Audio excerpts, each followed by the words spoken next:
All right, we're going to try and take a couple of calls, so have your TV turned down here and speak for about 30 seconds, maybe 45 seconds. We're going to go to Jamal. Let's go to Jamal. Hello, Jamal. Good evening, Ben. Good evening, Mr. Sherrill. I want to applaud you for being a shining representative for the community of somebody who could turn their life around. And I do share your anger on a lot of the facts about being pulled over by the police. I don't know if you remember when Dennis Reed, the serial killer, was here. I had a car just like him. They pulled me over 10 times for felony stops. I went down to the police department and said, hey, can you stop pulling me over? You got my license plate. All this. They couldn't do nothing for me. I had to stop driving the car. I almost lost my job. But I just want to say about the policy situation that these police officers on the street are being sent out by their bosses, and their bosses report to their bosses, who all wind up in the court system under a judge who see all these people come in being brought in on these felonious charges. Because once something escalates, it's not about that escalation from why did that guy get pulled over for a tail light going out to getting killed. Because at the end of the day, I respect the police, but it's a tail light. It is not that serious. Right. And at the end of the day, we have to take human life. And this business of jailing people and making them habitual criminals because of driving license infractions and stuff like that.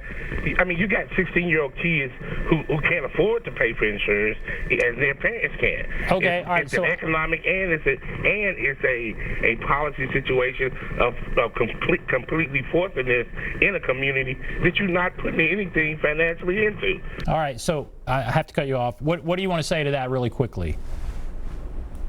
Yeah, I mean, I understand, man. Like I said, that's why we're here. We're here to put in, some new policies and things of that nature that will help police officers protect and serve neighborhoods versus policing neighborhoods. Let's hope you can. Okay, let's go to Keisha here.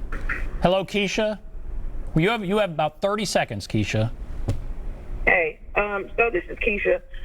Robert, thank you for being willing to take on a controversial position in this state and community and be open enough to speak about it. Moving forward, I just really want to discuss one thing. I'm born and raised in Nashville, and I joined the United States Marine Corps.